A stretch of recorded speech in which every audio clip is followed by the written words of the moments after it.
on this Sunday night, protecting Hawaii's heritage, the scramble to save Hawaiians and preserve their history after the worst U.S. wildfire in 140 years. It's a really historical place. And more wildfire fears in Canada as BC braces for a heat wave. 2 years under the Taliban, Afghan women mark the somber anniversary with a plea for help. Plus, remembering Robbie. I'll always be grateful that Robbie saw something in me. A conversation with the Oscar-winning filmmaker who focused his lens on Robbie Robertson. Global National with Farah Nasser. Reporting tonight, Jeff Semple.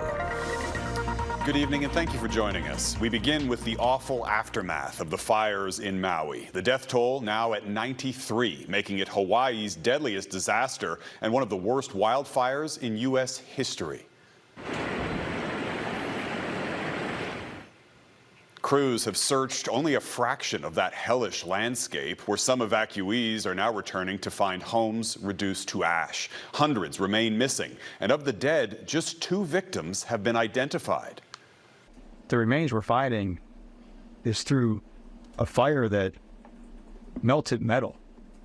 So when we pick up the remains and they fall apart, that's what you're stepping on. I don't know how much more you want me to describe it. That's what you're stepping on.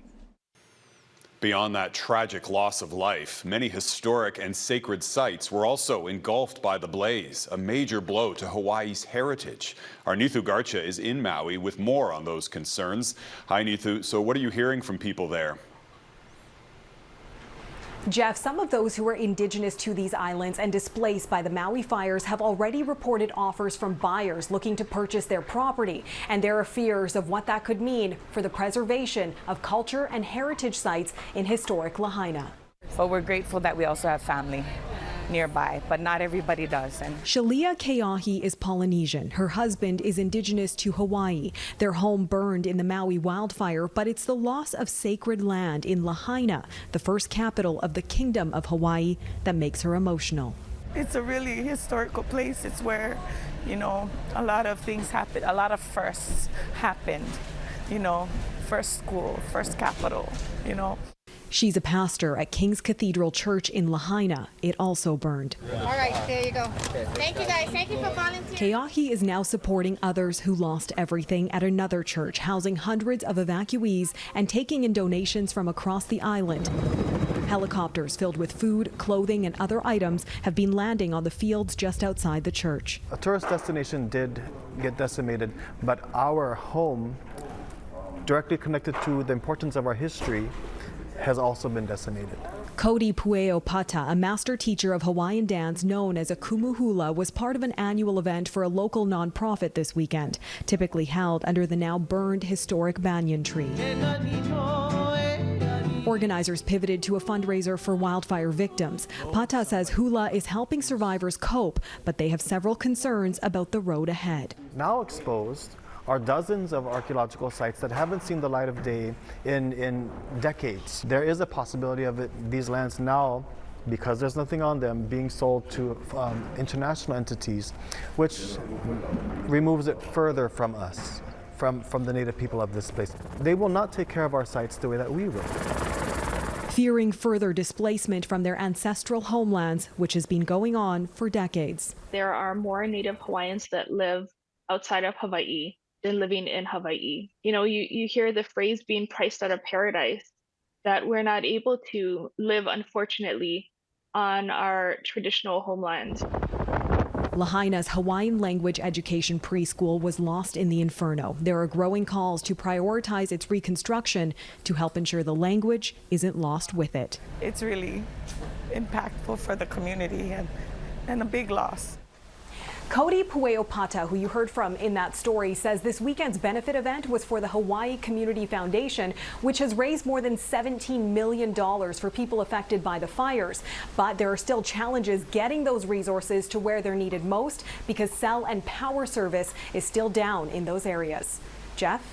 Nithu Garcha in Maui tonight. Thanks, Nithu.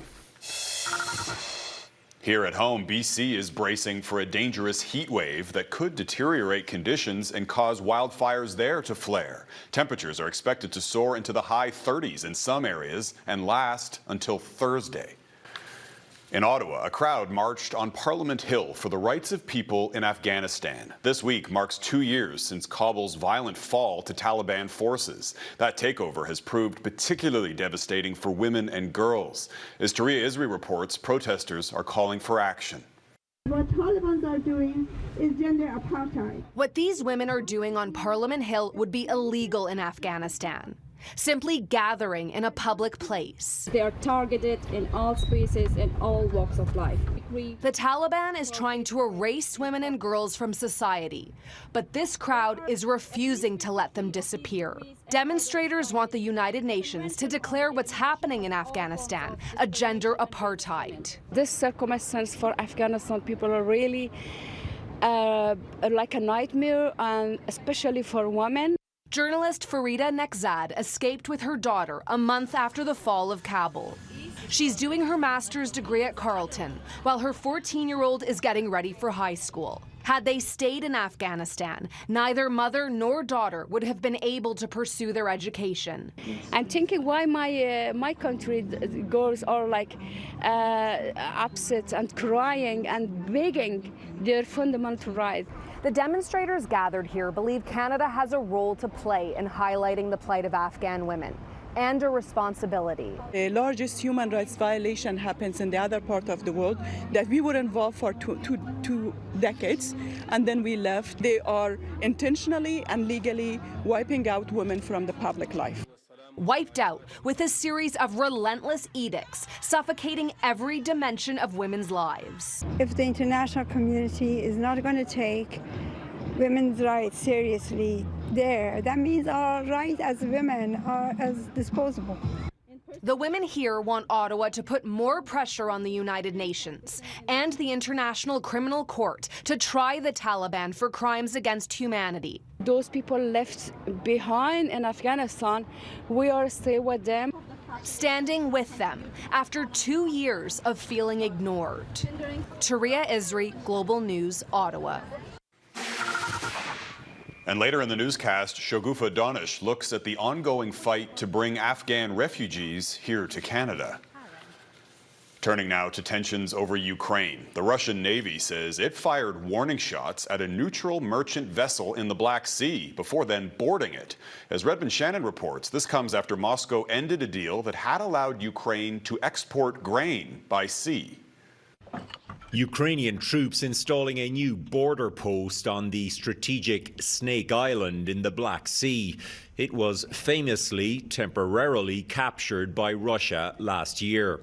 This footage released amid a new escalation in the conflict elsewhere in the Black Sea. The Russian Navy says it fired warning shots beside a neutral cargo ship near Turkish waters before briefly boarding it to inspect its contents. Moscow says the Surku Okan was on its way to the small Ukrainian port of Izmail.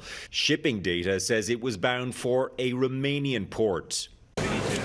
Since Russia ended the Black Sea Grain Initiative last month, Moscow has ordered strikes on the primary port city of Odessa. Drone attacks hit Izmail too after other merchant ships prepared to pick up grain there. Certainly the Russians have feared that this is what the Ukraine play is going to be, to bust the blockade. Analyst Professor Scott Lucas says it's accepted that warring nations can inspect neutral vessels. However, there's an easy political and legal answer here, which is Russia's never declared war on Ukraine. For Ukraine, exporting by ship is much cheaper than complex land routes. So ships being prepared to run the Black Sea gauntlet could be key to the viability of its grain exports. Redmond Shannon, Global News, London. Donald Trump could be just days away from his fourth indictment. This one hinges on whether Trump tried to overturn the results of the 2020 presidential election in Georgia. As Kamal Karamali reports, Trump's legal troubles aren't hurting the former president's popularity. Donald Trump met with cheers at the Iowa State Fair Saturday. We love you, Donald! Despite his growing legal troubles, which soon may include a fourth indictment. We're ready. Fulton County District Attorney Fani Willis is expected to seek charges against Trump and his allies related to efforts to overturn the 2020 election results in Georgia. 2 witnesses, Georgia's former lieutenant governor and an independent journalist, confirmed they've been called to appear before a grand jury in Atlanta Tuesday. The capstone of this investigation was a phone call that Donald Trump made with several of his aides, including Mark Meadows, a couple of days before January 6th, trying to get the Georgia Secretary of State, Brad Raffensperger, to find, quote, 11,780 votes. Prosecutors are reportedly in possession of text messages and emails directly connecting members of Trump's legal team to the early January 2021 voting system breach in Coffee County, according to CNN. Trump took to social media Sunday, calling Willis phony Fani, defending himself after earlier telling reporters, "We don't take plea deals because I did nothing wrong." The former president already faces federal charges in the special counsel's January 6th and classified documents probes, as well as the Manhattan District Attorney's hush money case. But his legal woes don't seem to be affecting his bid for the White House. Still the most popular Republican. And if he's convicted even on one of them and he becomes president, what does that say about the voters of the United States? And what kind of impact would it have on democracy in America? Kamil Karamali, Global News.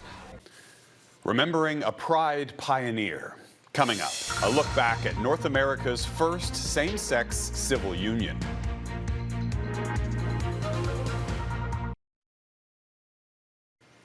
Welcome back. Roger Thibault, part of North America's first same-sex civil union, has died. Thibault passed away Friday at the age of 77 after a long battle with Parkinson's. He and his partner spent half a century together and had just celebrated their 21st wedding anniversary. As Felicia Parillo reports, the pair spent a lifetime fighting for their rights. I cannot comprehend that he will be gone, you know. It's strange for Theo Wouters to speak of his husband, Roger Thibault, in the past tense. It's only been 2 days since he passed away. Wouters and Thibault are known for becoming the first same-sex couple to be legally joined by civil union in Quebec, 2 years before the province would legalize same-sex marriage. They were all on the balcony. In an interview with Global News last year on their 20th wedding anniversary, the couple said they had no idea their union would draw the attention that it did. We were the first couple who can be having a civil union in Quebec, Canada, and USA. It's part of the history of our community. The couple is also well known for their decades-long battle against homophobia. Over the course of their 50 years together, they've been the subject of homophobic slurs, insults, and threats, with numerous cases being heard before the Quebec Human Rights Tribunal. The most recent one was settled this past spring. One of the most touching experiences of this year is that basically Roger was not well, he was in a wheelchair, but he insisted being part of the mediation process at the Human Rights Commission office. Wouters says he hopes Thibault will be remembered for his courage to stand up and fight against homophobia, and hopes that fight continues with the next generation and for those to come. Felicia Parillo, Global News, Montreal.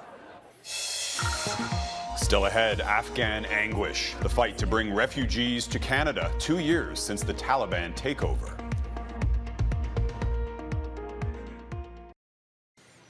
Welcome back. This week marks 2 years since the Taliban took control of Afghanistan, and since then, women's rights have disappeared. Afghanistan is the only country where girls can't go to secondary school.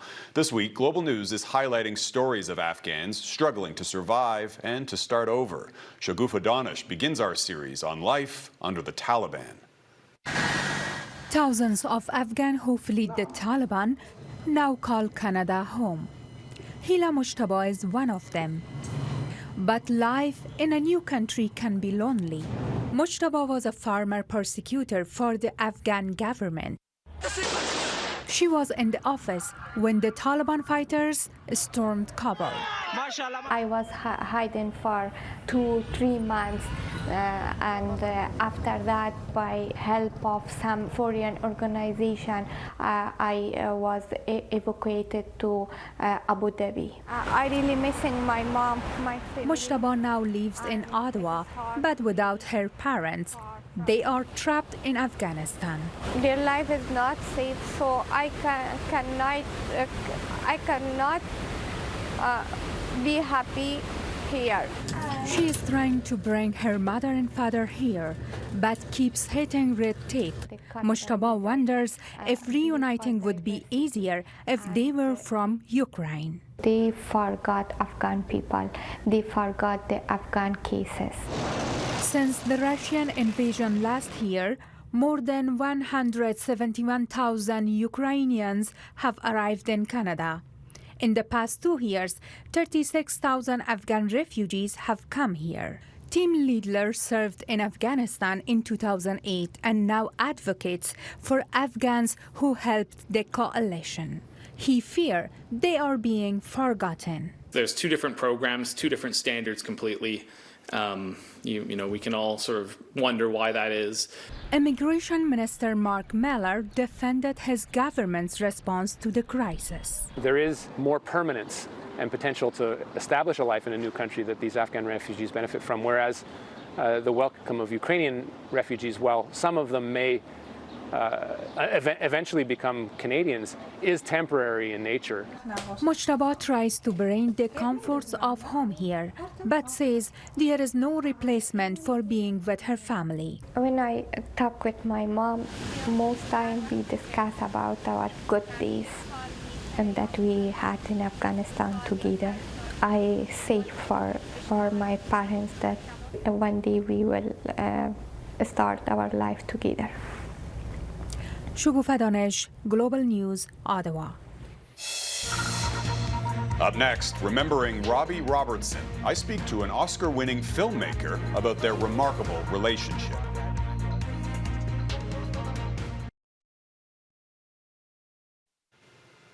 Welcome back. Robbie Robertson had an instrumental impact on the world of music. The Canadian-born musician died last week after a battle with cancer, but his legacy lives on. I spoke earlier with Daniel Rohr. The Canadian filmmaker won an Oscar this year for his documentary on Russian opposition leader Alexei Navalny, and Rohr credits Robertson with launching his career. Hey, Daniel. Jeff, good to see you. You too, man. How Thanks you doing? For coming by. Good, good. Obviously, we know you're now known as Daniel Rohr, Oscar-winning filmmaker. Some people use that language, yeah. Is that how you introduce yourself? Doesn't sound natural to me. But before the Oscar, before Navalny, yeah. you directed a film about Robbie Robertson. I was the Robbie Robertson guy. I think we're warmed up. I'm always going to be the Robbie Robertson guy. That film was so important and influential for me in my career and my life. And, I was obviously so shocked when I heard the news this week that Robbie passed. It came out of nowhere. And when you heard the news, yeah. What song did you listen to and why? That's a good question. I think the first song I put on was Unfaithful Servant, which is just the saddest, most beautiful, tender cry out. Unfaithful servant, I can hear the whistle blowing. You direct this film about Robbie Robertson. Yeah. But at the time you were, 23 years old, relatively unknown. So how did that come to be? I had always been a fan of his. I'd always been a huge fan of the band. It was, in retrospect, a very compelling pitch. I was like, Robbie, you can hire some director who has more credits, who has a bigger company, who has bigger names, so on and so forth, who will be making your film along with 5 other films, or you can hire me and I will make this film like my life depends on it. I will give it everything I have to give. And Robbie, being an artist, really appreciated and understood the value of that. Yeah. In order to make anything, you have to be in it with your whole heart, and he got that and I was, and we were set off on our merry way. And what was it like working with Robbie? Producing the film? Robbie, he's a raconteur, he's a storyteller. He just likes to sit there and tell stories, so it's very easy to do your job. You just say, Robbie, tell me the story, and he's off. This guitar was the beginning of it all for me. Here, this is the. I think this is the crown jewel of his collection. You know, I've never held one of these. Is it heavier than you thought? It's heavier than I thought. You could really. I know. Yeah. I'll always be grateful that Robbie saw something in me, and I was really after the Oscars last March. You know, it was meaningful to me. Robbie wrote to me and he's like, "Congrats, kid. I was right." He was like, "I was right about that kid from Canada." I was like, "You were, Robbie. Thanks so much, man." You know, he was very sweet, and that meant a lot to me. And yeah, I think you grieve differently when the person you've lost leaves behind this body of work that matters so much to you. It's like he's gone. He is now on a different plane, but his music will live forever. My mother was born and raised in the Six Nation Indian Reserve. So in your film, Robbie talks about his mother. Yeah. He was indigenous, grew up Six Nations Grand River. Yeah. And how important was that community to him and to his music? Oh, it was pivotal. Robbie is so the nucleus of where he came from. His father was this sort of like streetwise Jewish kid from Toronto. His mother obviously grew up on Six Nations. And he was so the composite of those two communities in a way that I, you know, as a Jewish person, I could really feel and sense. Robbie would spend his weekends and part of his summers in that community in Six Nations, and that's where he learned to play the guitar for the first time. How do you think he would want to be remembered? I think Robbie would be very happy if people sat around a campfire smoking a joint, listening to music from Big Pink for the rest of time. So dream big, be ambitious. If you want to play music, aspire to the biggest stages in the world. You know, like if you step up the bat, aim for the Grand Slam. And that's how Robbie lived his life. Well, we're proud of you, man. Man, I appreciate it. Thank you so much. Thanks, Jeff. Looking forward to the rest. Thanks. And that is Global National for this Sunday night. I'm Jeff Semple. We leave you with the stellar scenes from last night's Perseid meteor shower. The Earth passing through a debris trail of an ancient comet, creating hundreds of shooting stars. Make a wish. Thanks for watching. Have a great night.